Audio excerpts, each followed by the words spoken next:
So today we're talking again about SquaredUp Cloud. So we had a quick look earlier at the keynote, right? Here I plan to dive into it a bit more. What is SquaredUp Cloud? What's it for? When will it be available? If you have questions as I'm going through, again, use that Q&A. We want to keep it as interactive as possible. I'll have some folks here to field those. Yeah, so in the keynote, and again in Josh's presentation earlier, we saw this term observability, right? The term is being adopted a lot by developers with the goal of helping understand how their code is running, leveraging things like metrics, logs, traces. But what does it mean for IT ops? So it's about having the information we need to make sense of what's happening. In particular, having to, without having to flip through basically all these different types of data, all this sprawl of tools, all this data that's sporadically kind of spread around your environment. Because oftentimes, we're doing this, the reality is we're doing this with people breathing down our necks, with fires burning, and people are getting pretty frustrated sometimes. So making sense of what's happening under pressure. Sorry for the overlap in the text there. So it means being able to find data quickly across a sprawl of tools. Means being able to understand complex application dependencies and having access to the knowledge that you need, right? The knowledge about how is this application put together, not just locked away in the minds of the developers who built it. And so, again, this theme of dashboards today, we think dashboards have kind of gotten a bad rap among the academics around observability. But, we've learned that everybody loves a dashboard. This is something that Richard shared in the keynote as well. It's effectively the shorthand for show me what's happening. And dashboards aren't the whole story when it comes to understanding data, and we get that, and that's what SquaredUp Cloud is all about. But observability and dashboards, they're tightly related. So to achieve observability, we need those dashboards that ultimately connect the dots. That was a kind of a theme in Josh's presentation as well. Like, it's not a single pane of glass. There's no one view that's right for everybody. It's different views at different times for different people, but being able to kind of connect the dots when you need to make sense of what's happening. So today our customers are doing this with SquaredUp for SCOM and in Azure. You saw that in Vincent's deep dive of SquaredUp 5.1 just now. And then you can dashboard anything with our dashboard server, like you saw from John earlier today as well.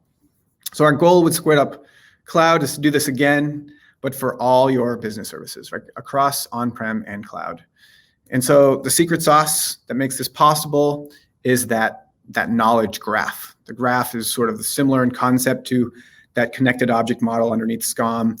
That makes SCOM such a powerful tool, but again, disconnected from SCOM for any data that you have.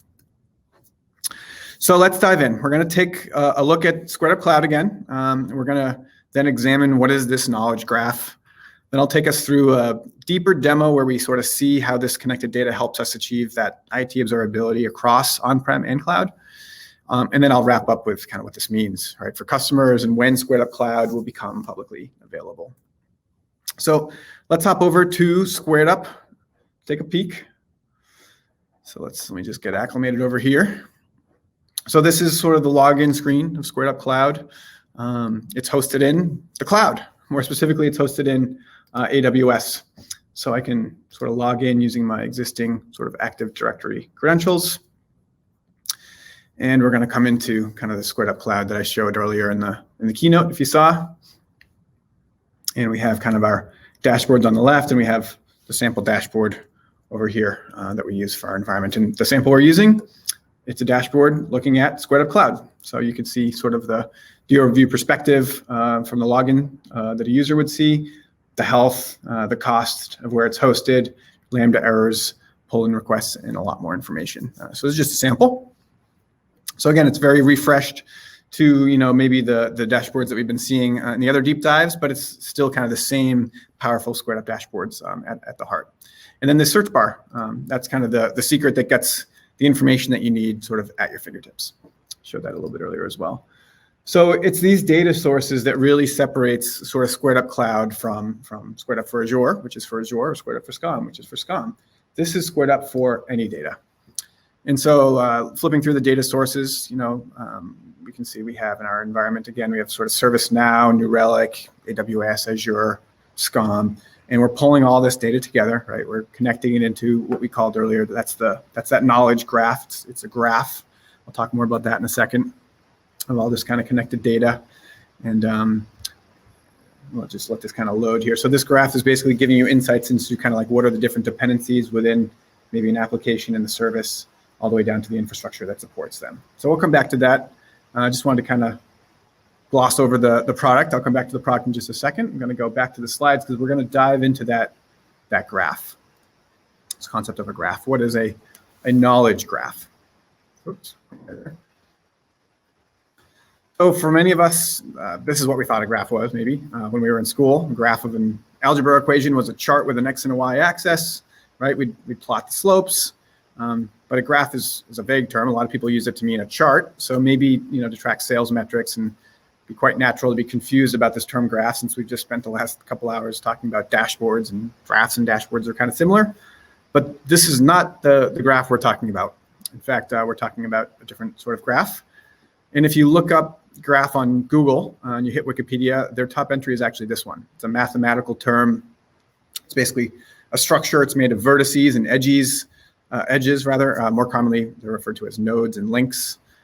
Interestingly, this idea of a chart is coming in kind of number 6 on the list. So when we're talking about graph in the context of SquaredUp Cloud, we're not talking about the graphs we saw in Dashboard Server. We're talking about sort of this first sort of graph here. And this is a graph that looks a little bit more like this. We all know about social networks. So the way Facebook describes their underlying network is a graph. And they have a graph API to allow you to look into that data, and then the same for platforms like LinkedIn. And so in this case, a set of nodes are the people, and then a set of links are kind of who your relationships are, who you know, your friends, your connections. And you can kind of imagine, right, literally connecting 2 nodes in a graph together when you click that connect button in LinkedIn. That's really what's happening. There's a relationship. So now a knowledge graph is a graph about knowledge. So it was Google that popularized this idea of a knowledge graph. Google behind the scenes isn't just indexing web pages anymore. They're actually indexing data. So there's this phrase, indexing things, not strings. They're trying to index how the world fits together and all the data about that world. That's what makes Google one of the most valuable companies in the world. So you can walk through this graph on the left in the context of Star Wars.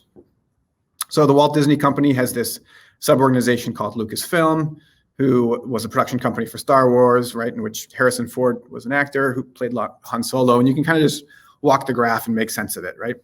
And so you can see here that the Google knowledge graph extends out to other repositories of knowledge as well, like Wikipedia. So Google really popularized this term, knowledge graph. And it can do some pretty cool stuff. I thought this was a pretty neat example. So if you actually Google small green guy with lightsaber, actually the result that you see now is Grogu, or Baby Yoda, as we maybe better know him. And it's slightly wrong, right? But Grogu doesn't actually have a lightsaber. But actually what's amazing in that it's not just because Wikipedia is surfacing some SEO for this term, it doesn't mention lightsaber. It's the fact that Google knows Grogu is small, he's green, he can be described as like a guy, and he's definitely related to this universe, which is nearly synonymous with lightsabers, right? So it's understanding those connections. It's also what makes it possible to do really cool stuff like, hey, Google, book a pizza restaurant near the concert tonight. And then Google uses its knowledge graph to understand where the concert is, what restaurants are nearby, right, what type of restaurant it is, and so on. And so this is increasingly the world of using data, not just finding it, but connecting it, getting more value out of it when you do connect that data. And so what does a knowledge graph mean in the world of IT ops? So you can imagine kind of extending this concept.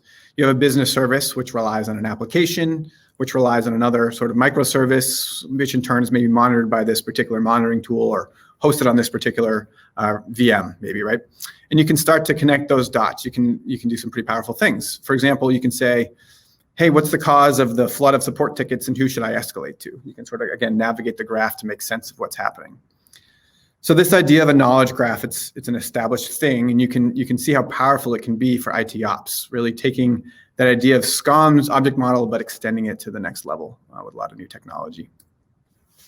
So with that sort of preamble out of the way, we're going to go back into the product, look at SquaredUp Cloud and how to bring all that data together into the graph by connecting dots across our existing tools. So let's see, let me just get acclimated again here. And so again, that's that graph, right? Connecting it and making sense of all the different data. So we're going to do a deep dive. We're going to look at how we're bringing that data into the graph. So let's look at kind of what's behind the scenes here. We're going to start by using one of our built-in integrations. So we'll use Azure, the Azure integration that we have. This is an out-of-the-box integration. So it's already configured here to give you a sense of how easy it is to set up, though. So we have this Azure integration guide to walk you through the information you need, but essentially you just need to log into Azure to copy over your tenant ID, your application ID, your client secret, and then one or more subscription IDs. And then you can just kind of update that. You can bring it down into the graph. And then what you do is once you've done that, you can just kind of go over to your data sources, and you can see within the Azure public demo, those data sources coming in. So these hosts that we'll see in just a minute, they're running in Azure, right? We pulled them in from Azure, but you can see that they've actually been automatically correlated with the tools that are monitoring them. So maybe New Relic or SCOM hosted in Azure. So you can see that the graph is automatically making those correlations and connecting the dots for us by bringing these in. And then you can also do some pretty cool custom integrations. So we have a number of these integrations out of the box, but you can do custom integrations using a tool like Logic Apps or Zapier or Azure Functions to get data into the graph in the format and structure that SquaredUp Cloud expects. So I'm going to pop over to one of our Logic Apps. And basically, this is a Logic app that we've pre-built for ServiceNow, our ServiceNow integration. We're using ServiceNow to bring the applications into our graph. So here we have the ready-built ServiceNow connector for listing records, telling it to get my business applications. And then the next step is to read through the results that come back from ServiceNow, which gives me these parameters. And then much of this, maybe we don't want to sync into SquaredUp Cloud, so then we'll sort of parse through the output of that to filter the properties that we care about, right? Then we'll take the results from ServiceNow and compose this payload that fits our JSON schema with the entities that we care about importing to SquaredUp Cloud. So then I just need the URL from Logic Apps to sync all this data back into SquaredUp Cloud. So I'll show you what that looks like. So here is that ServiceNow integration. I can go back and edit it. And then all it is, I just need that URL from that Logic app. And then I can basically update that and sync it in to the graph as well. So it's another kind of custom integration.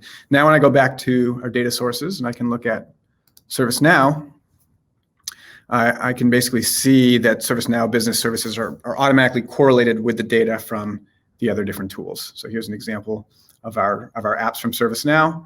We've sort of parsed those out, and we've correlated it with entities that are recognized in Pingdom, New Relic, SCOM, and other tools that we have. So then the last question maybe is like, how do we integrate with SCOM? So SCOM being kind of an on-prem solution. So for that, I do have a slide. We're going to pop back to that one. So SCOM, right, it's running on-prem. So we install this SCOM management pack called the Cloud Connector. And then this is an outbound only connection to the cloud. So there's no need to open up any holes to your firewall for inbound or anything like that. And then it's worth noting it's encrypted. Then SquaredUp Cloud then talks to this Azure Relay to sync the information from SCOM. So that's how we're bringing information from SCOM running on-prem over to SquaredUp Cloud. So we'll pop back into the product in just a moment. But just to set the stage of that once more, it's about having gone through all the different messages that we talked about earlier, all right? So having gone through what it takes to bring data into the graph, sort of let's zoom out again and ask why we're doing what we're doing. And it comes back to that question we asked in that single pane of survey, single pane of glass survey. It's been a long day. So from the answers, we got a set of ideals. So this is something that Richard shared in his keynote. It was very clear. In fact, much has been written about that fabled single pane of glass. So what does it mean? It means, one place to go to see the big picture, to understand those complex dependencies, right? We talked about connecting the data, those dependencies, which you can then drill into to identify the root cause. And then it doesn't mean, one tool, full stop. It means maybe being able to launch out to the other tools that natively host that data. So that's kind of, right? It's all in the context of the business application. So let's do that. Let's look at SquaredUp Cloud once more in the context of our business services. So let's see. So this is our dashboard, anything basically. I'm going to search the graph. So I'm going to search for an entity within our graph. I'm going to search for Web 01. And again, we can see that this is a host in Azure, and it's already been correlated into the graph, right? So we can see it's being monitored by New Relic, and it's also being monitored in SCOM. So we can drill into that host, and then we can sort of see that from different perspectives. So this is a slower walkthrough of what I talked through in the keynote. Just grab a drink of water here. And then what's really exciting is that you can search for, not just things that are in SCOM, but basically anything. So I'm going to search for account. So over here, I can drill into an AWS serverless function, and I can see data from an AWS perspective. So again, completely disconnected from SCOM, and basically search anything from on-prem or in cloud, and I can pull that data together and connect that. And then, to summarize this in the context of our business services, we have the business services dashboard. So we have, this is sort of similar maybe to the EAM dashboard product we have in SquaredUp today that we saw in 5.1 or that you already have, maybe if you're an EAM customer, but it's sitting on top of every business service wherever it's running. So in my demo earlier today in the keynote, I drilled into the SquaredUp Cloud app, which is hosted in AWS. It's a cloud app. So now I'll look at the sales app, which is actually hosted on-prem. So we have this business service level view. Here's a picture. Ooh, I wonder what happened to our sales app. So usually we would be able to have a thumbnail there. We have a business service level view. We have a service level view. We have a view from the service desk, so we can see open tickets about that application, which maybe there is one, right? What's this error on the thumbnail page? So if there's an issue, we can kind of submit that ticket. If we need to kind of find out who the escalation point is, we can find the technical escalation point as Ben. And then, we have all this overview data, which gives us the general health of it. But the really powerful view within any of these dashboards is that application service view. So this gives us a view of the front-end services and then sort of the service dependencies that it relies on in the service lower.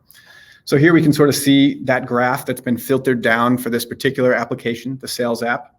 So we can see kind of all the dependencies, the hosts, all the way up to the app tier, the database that it relies on, all the way to the front end. And so you can sort of see those relationships and you can navigate that. So again, very sort of similar to our Veda view that that a lot of you customers have in SquaredUp today. So kind of with that, we're going to kind of pop back once more to our slides and just take a look at kind of what does this mean. This is really a sneak peek today. We're lifting the covers off of SquaredUp Cloud. We do have SquaredUp in the wild. It's still in development, but we have been working with a handful of customers as our development partners. In particular, we want to thank Danish Broadcasting and Arup. So for Danish, their top priority was monitoring critical services on-prem and in the cloud, which has been really particularly challenging as the IT ops team feels out of the loop with the cloud team who's deploying those services. And it's definitely not just Danish. We heard that as a theme from Josh in his presentation earlier today. This kind of hybrid visibility is a real struggle. And this picture on the right is actually taken from the environment of Danish Broadcasting. They're using SCOM to monitor their on-prem infrastructure, but they also have, similar to our demo environment, they have New Relic and ServiceNow for their cloud environment. And so the challenge then with Arup was sort of similar to what we've been discussing as well. It's this tool sprawl challenge. It's only getting worse. So as I mentioned, it's in development. We're planning to launch this coming winter as a monthly sort of cloud description. So SquaredUp Cloud for on-prem and cloud, hosted in the cloud as a cloud subscription. We will be making it available to a limited number of users starting this summer, 2021. And it will be available as a free tier to existing SquaredUp customers with EAM, Enterprise Application Monitoring license. And then to accommodate scaling a cloud hosted solution, we're going to begin onboarding customers in waves. It's going to be first come, first served. But you can sign up now to reserve your spot. So squareup.com/early-access. So sign up now if you're interested. If this seems like something that you need to basically manage your applications on-prem and in the cloud, this is going to be of interest to you. Do check it out. We'll make sure this link is shared with you as well later on.